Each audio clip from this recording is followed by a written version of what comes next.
Akkam jirtu daawwattoota keenya kun Oduu Afaan Oromoo TV Saatirraa isiniif darbuudha. An Galaanee Tarreessaati.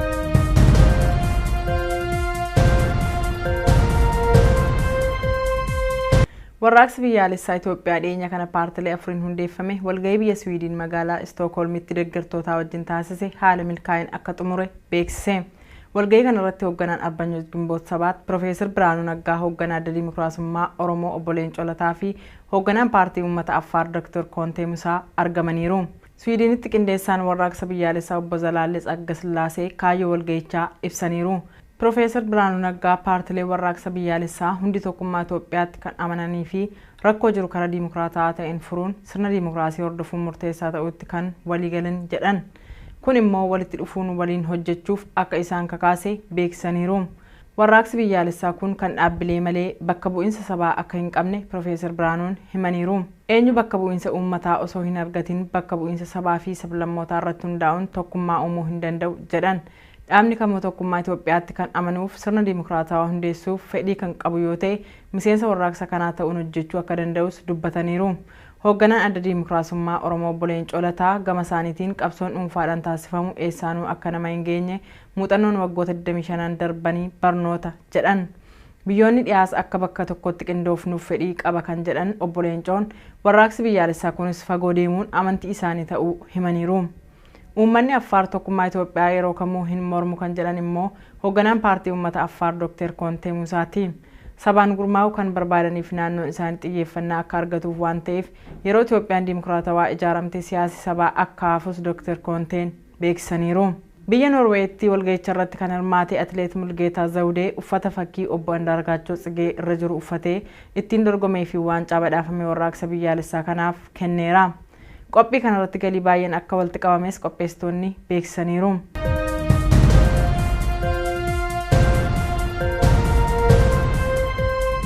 Manni murtii Itoophiyaa barataa Abbabaa Urgeessaa irratti hidhaa waggaa 15 murteesse. Manni murtii olaanaa federaalaa barattoota Oromoo waggaa 2 dura maastar pilaanii magaalaa Finfinnee fi magaalota Oromiyaa godina addaa waan mormaniif maqaa gocha shororkeessummaa jedhuun tibbana itti murteessee jira.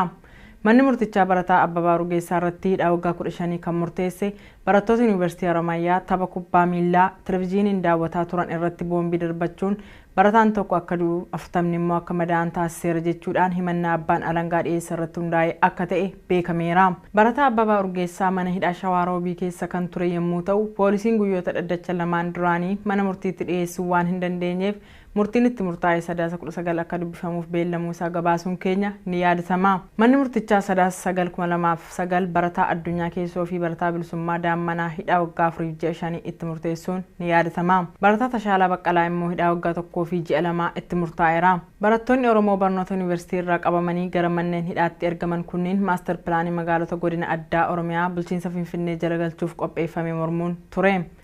Boombii barattoota Yuunivarsiitii Harammayyaatti darbatame jedhame kanas qaamoleen tika mootummaa akka qindeessan keessa beektonni ni dubbatu. Yeroo garagaraatti gocha boombii dhoosuun saba tokko saba biraa wajjin walitti buusuu fi maqaa amantiin jeequmsa uumuun qaamolee tika mootummaa Itoophiyaa dhalattoota Oromoo baay'ee hidhaa waan turaniif ammas diraamaa qindeessaniin barattoonni kunniin akka hidhaman keessa beektonni himaniiru. Mootummaan maastar pilaanicha haqe jedhee himus maqaa shororkeessummaa jedhuun dhalattoonni Oromoo ragaa sobaan manneen hidhaa keessatti dararamuun akkuma itti fufeetti jira.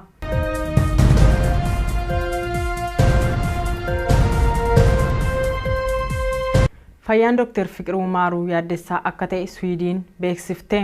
Lammummaa Swiidin kan qaban Dr. Fiqiruu Maaruu tajaajila wal'aansa onnee irratti bobba'uuf gara Itoophiyaa kan galan waggaa 3 dura immoo malaammaltummaan shakkamuun hidhaman.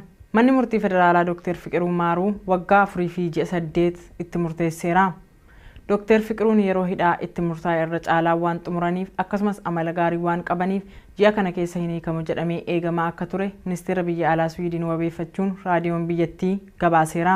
Haa ta'u malee mootummaan Itoophiyaa namoota 38 manni hidhaa Qilinxoo akka ibiddaan gubatu taasisan jedhee himate keessaa tokko akka ta'anis abukaatoon isaanii Haanis Baaginaat beeksisaniiru. Fayyaan Dr. Fiqiruu yaaddessaa waan ta'eef ministeerri dhimma alaa Swiidin qondaaltota mootummaa Itoophiyaa waliin marii akka jalqabe bakka bu'aa ministeerichaa Paatrik Niilsaan himaniiru. Akka abukaatonni isaanii jedhanitti Dr. Fiqiruun biyyaa akka hin baane waan itti murtaa'eef amma immoo himannaa haaraan kun waa'ee dhimma mana hidhaatii hiikamuu walxaxaa taasisa jedhan. Dr. Fiqiruun abbootii qabeenyaa 60 ol waggoota 4 dura hoogganaa abbaa taayitaa galiiwwanii fi gumuruuk Itoophiyaa obbo Malaakuu Faantaa wajjin dhimma maqaa malaammaltummaatiin hidhamuun isaanii waan yaadatamuudha.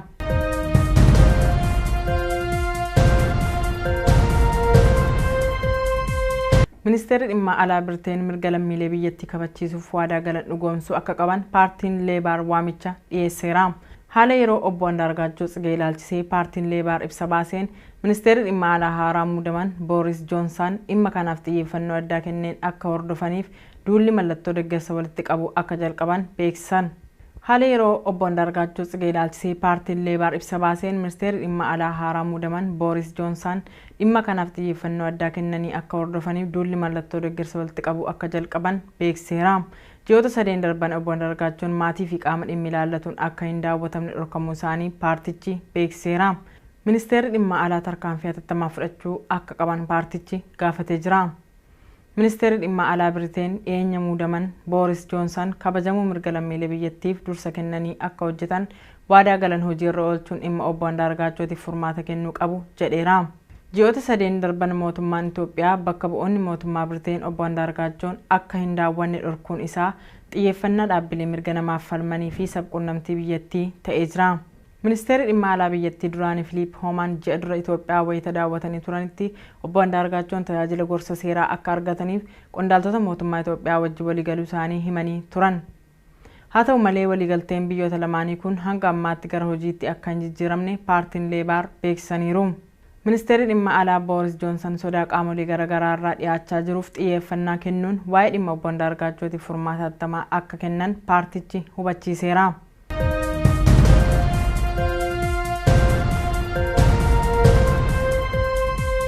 Balaa godina Geediyoo keessatti qaqqabeef kan itti gaafatamu mootummaa Itoophiyaa akka ta'e dhalattoonni saba Geediyoo biyyoota alaa jiran beeksisan.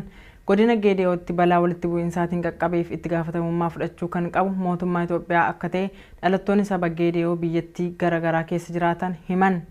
Ibsi karaa waldaa isaaniitiin kennan akka jedhanitti lubbuu namaa darbee fi qabeenya manca'eef gaddi guddaan itti dhaga'ameera. Sabni Geediyoo sabaa fi sablammoota godinicha keessa jiraatan kan biroo wajjin rakkoo tokkollee akka hin qabne waldaan kun beeksiseera.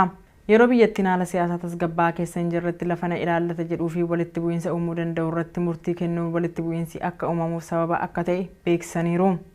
Murtiin wal falmisiisaan kun kan murteeffameef itti yaadamee walitti bu'iinsa uumuuf akka ta'e ibsi waldaa dhalattoota saba Geediyoo biyyoota alaa jiraatanii kun mirkaneesseera. Sabni kun yeroo ammaa malaammaltummaa haqaa fi bulchiinsa gaarii dhabuu fi cunqursaa olaantummaa siyaasaa saba tokkoo Itoophiyaa keessatti dagaageen rakkachaa jiras jedhan. Dhaabbilee siyaasaa akka meeshaa piroopagaandaatti itti fayyadamuun hatattamaan akka dhaabbachuu qabuu fi gocha kanas akka balaaleffatan beeksisaniiru. Balaa uumameef itti gaafatamaan mootummaa aangoo irra jiru akka ta'es himan. Gocha dimshaashaan hidhuu fi ajjeesuu yeroo ammaa godinicha keessatti hammaatee itti fufe ni balaaleffanna jedhan. Ajjeechaa fi hidhaan dimshaashaan hojjettoota mootummaa, hayyoota, abbootii qabeenyaa, barattootaa fi dargaggoota saba Geediyoo irra gahaa jiru dhaabbachuu akka qabu waldaan kun waamicha dhiyeesseera.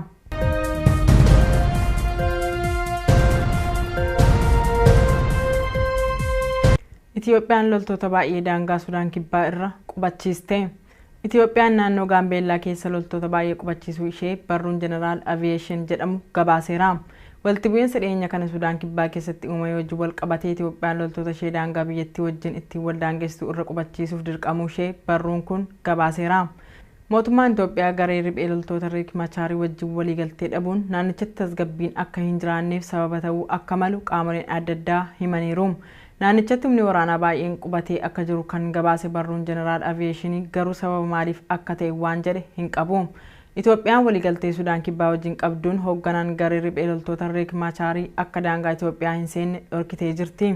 Riek Machaar yeroo darbee viizaa gara Itoophiyaa isaan seensisuu hin qaban jechuun buufata xiyyaaraa addunyaa booleetti gara Afrikaa kibbaatti akka deebi'aniif dirqamuun isaa ni yaadatama.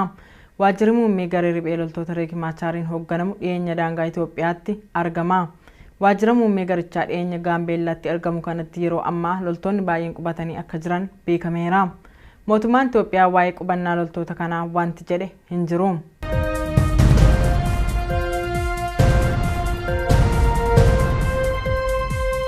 Oduun guyyaarraaf qabanne kanuma oduu biroon hanga walitti deebinutti turtii gaarii.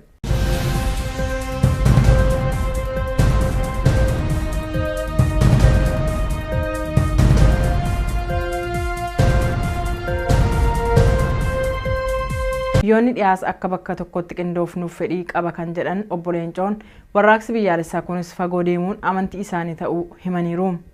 Uummanni Affaar tokkummaa Itoophiyaa yeroo kamuu hin mormu kan jedhan immoo hoogganaan paartii uummata Affaar Dr. Kontee Musaati. Sabaan gurmaa'uu kan barbaadaniif naannoon isaanii xiyyeeffannaa akka argatuuf waan ta'eef yeroo Itoophiyaan dimokiraatawaa ijaaramte siyaasi sabaa akka hafus Dr. Konteen beeksisaniiru. Biyya Noorweetti walga'icha irratti kan hirmaate atileet Mulgeetaa Zawudee uffata fakkii obbo Andaargaachoo Tsigee irra jiru uffatee ittiin dorgomee fi waancaa badhaafamee warraaqsa biyyaalessaa kanaaf kenneera. Qophii kanarratti galii baay'een akka walitti qabames qopheessitoonni beeksisaniiru.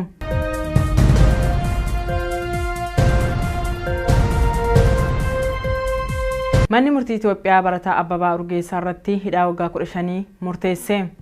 Manni murtii olaanaa federaalaa barattoota Oromoo waggaa 2 dura maastar pilaanii magaalaa Finfinnee fi magaalota Oromiyaa godina addaa waan mormaniif maqaa gocha shororkeessummaa jedhuun tibbana itti murteessee jira. Manni murtichaa barataa Abbabaa Urgeessaa irratti hidhaa waggaa 15 kan murteesse barattoota Yuunivarsiitii Harammayyaa tapha kubbaa miilaa televezyiiniin daawwataa turan irratti boombii darbachuun barataan tokko akka du'u 40 immoo akka madaa'an taasiseera jechuudhaan himannaa abbaan alangaa dhiyeesse irratti hundaa'e akka ta'e beekameera. Barataa Abbabaa Urgeessaa mana hidhaa Shawaa Roobii keessa kan ture yommuu ta'u poolisiin guyyoota dhaddacha lamaan duraanii mana murtiitti dhiyeessuu waan hin dandeenyeef murtiin itti murtaa'e Sadaasa 19 akka dubbifamuuf beellamuu isaa gabaasuun keenya ni yaadatama. Manni murtichaa Sadaasa 9 barataa addunyaa keessoo fi barataa bilisummaa daammanaa hidhaa waggaa biyyattii ta'ee jira. Ministeerri dhimma alaa biyyattii duraanii Filiip Hoomaan ji'a dura Itoophiyaa wayita daawwatanii turanitti obbo Andaargaachoon tajaajila gorsa seeraa akka argataniif qondaaltota mootummaa Itoophiyaa wajjin waliigaluu isaanii himanii turan. Haa ta'u malee waliigalteen biyyoota lamaanii kun hanga ammaatti gara hojiitti akka hin jijjiiramne paartiin Leebaar beeksisaniiru. Ministeerri dhimma alaa Booris Joonsan sodaa qaamolee garaagaraa irraa dhiyaachaa jiruuf xiyyeeffannaa kennuun waa'ee dhimma obbo Andaargaachootiif furmaata hatattamaa akka kennan paartichi hubachiiseera.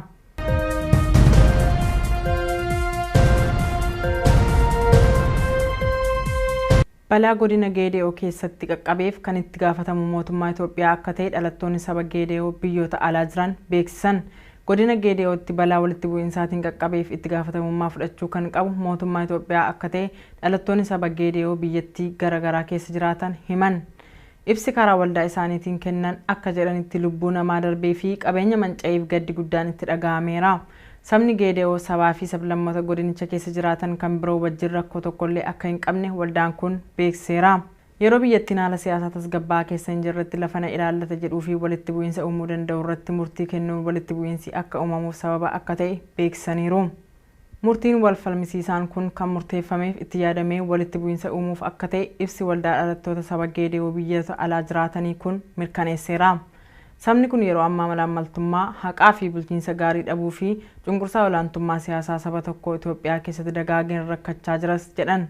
Dhaabbilee siyaasaa akka meeshaa piroopagaandaatti itti fayyadamuun haaraa waliin marii akka jalqabe bakka bu'aa ministeerichaa Paatrik Niilsaan himaniiru. Akka abukaatonni isaanii jedhanitti Dr. Fiqiruun biyyaa akka hin baane waan itti murtaa'eef amma immoo himannaa haaraan kun waa'ee dhimma mana hidhaatii hiikamuu walxaxaa taasisa jedhan. Dr. Fiqiruun abbootii qabeenyaa 60 ol waggoota 4 dura hoogganaa abbaa taayitaa galiiwwanii fi gumuruuk Itoophiyaa obbo Malaakuu Faantaa wajjin dhimma maqaa malaammaltummaatiin hidhamuun isaanii waan yaadatamuudha.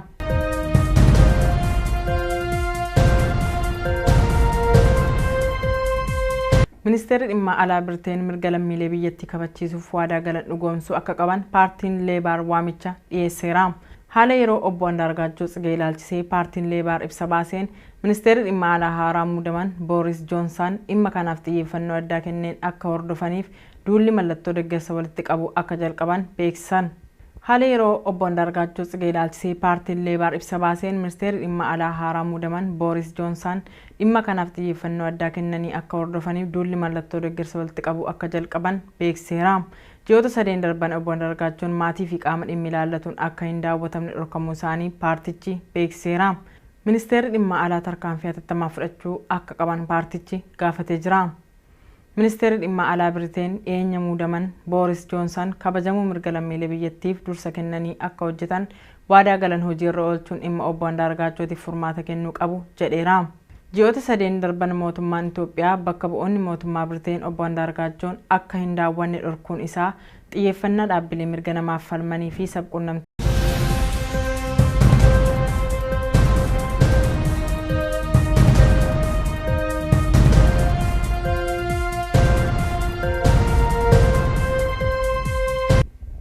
Akkam jirtu daawwattoota keenya, kun oduu afaan Oromoo TV isaatirraa isiniif darbuudha. An Galaanee Tarreessaati.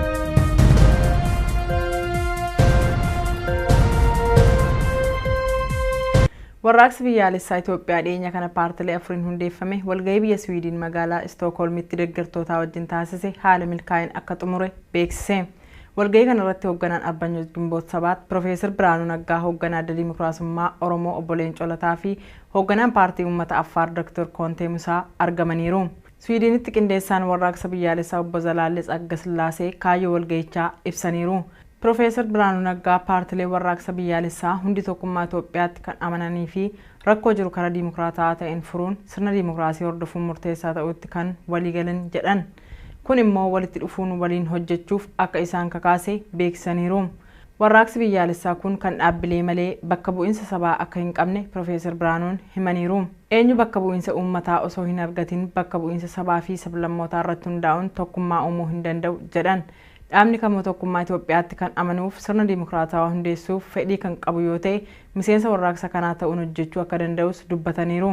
Hoogganaan adda Dimookiraasummaa Oromoo obbo Leencoo Lataa gama isaaniitiin qabsoon dhuunfaadhaan taasifamu eessaanuu akka nama hin geenye muuxannoon waggoota 25 darbanii barnoota jedhan.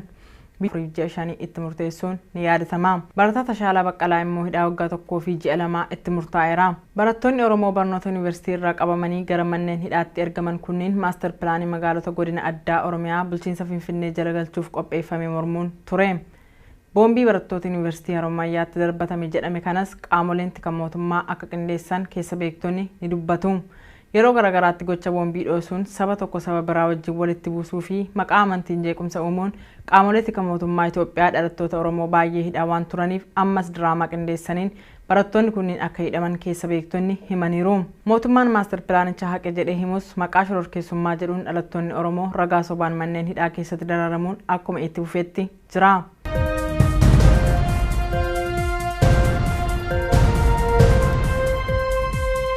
Fayyaan Dr. Fiqiruu Maaruu yaaddessaa akka ta'e Swiidin beeksifte. Lammummaa Swiidin kan qaban Dr. Fiqiruu Maaruu tajaajila wal'aansa onnee irratti bobba'uuf gara Itoophiyaa kan galan waggaa 3 dura immoo malaammaltummaan shakkamuun hidhaman. Manni murtii federaalaa Dr. Fiqiruu Maaruu waggaa 4 fi ji'a 8 itti murteesseera. Dr. Fiqiruun yeroo hidhaa itti murtaa'e irra caalaa waan xumuraniif akkasumas amala gaarii waan qabaniif ji'a kana keessa hin hiikamu jedhamee eegamaa akka ture ministeera biyya alaa Swiidin wabeeffachuun raadiyoon biyyattii gabaaseera. Haa ta'u malee mootummaan Itoophiyaa namoota 38 manni hidhaa Qilinxoo akka ibiddaan gubatu taasisan jedhee himate keessaa tokko akka ta'anis abukaatoon isaanii Haanis Baaginaat beeksisaniiru. Fayyaan Dr. Fiqiruu yaaddessaa waan ta'eef ministeerri dhimma alaa Swiidin qondaaltota mootummaa Itoophiyaa